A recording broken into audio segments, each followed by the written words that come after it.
कितनी आसान है तुम्हारी लाइफ, सिर्फ पढ़ना, खाना और सोना ही तो है। और इस तरह एस्पिरेंट्स के डेली लाइफ स्ट्रगल को लोग सिर्फ 3 शब्दों में समेट कर रख देते हैं। जी नहीं, जितना स्ट्रगल हमें राइट स्टडी मटेरियल और राइट गाइडेंस ढूंढने में करना पड़ता है ना, उतना ही स्ट्रगल हमें डेली लाइफ की छोटी छोटी चीज़ों में करना पड़ता है। So let me tell you all के एस्पिरेंट्स के डेली स्ट्रगल होते क्या हैं।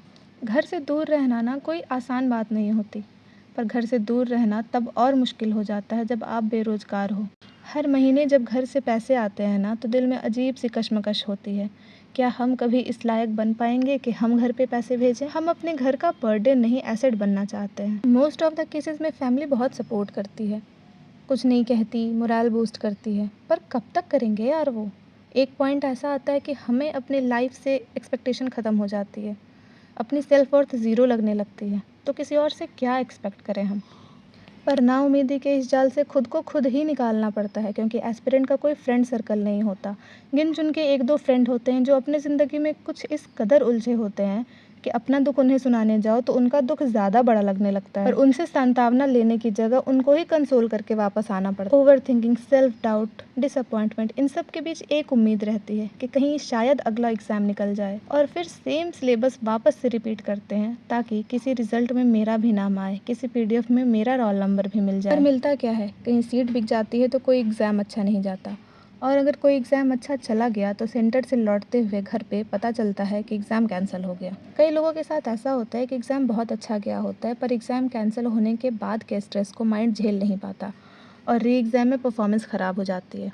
एंड टॉप ऑफ दैट, जब कोई ताना मारता है ना कि इतने दिन से पढ़ रही हो, कोई एग्ज़ाम क्लियर क्यों नहीं हुआ, कसम से अब गुस्सा नहीं आता, अब खुद से डिसअपॉइंटमेंट होने लगती है।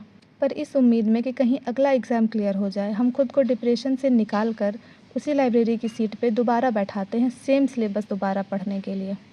हमारी लाइफ के इन छोटे छोटे स्ट्रगल्स को तो कोई नहीं देखता, पर सब बोल देते तुम्हारी लाइफ में तो ऐश है भाई, सिर्फ पढ़ना, खाना और सोना ही तो है।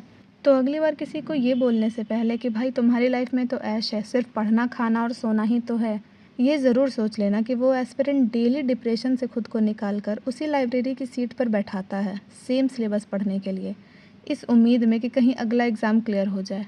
And to all the fellow aspirants like me, जो ओवर थिंकिंग करते हैं, सेल्फ डाउट करते हैं, सेल्फ वर्थ ज़ीरो समझते हैं, दोस्तों हमने खुद चुना था ना अपना ड्रीम।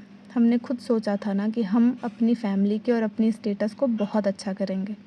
तो मुश्किलें तो आएंगी। जब हम अपने सक्सेस में किसी को शेयर नहीं दे सकते, तो हम अपने स्ट्रगल में किसी से कंप्लेन भी नहीं कर सकते। So just focus on your aim और पढ़ो, जितना पढ़ सकते हो पढ़ो। Be consistent in your preparation.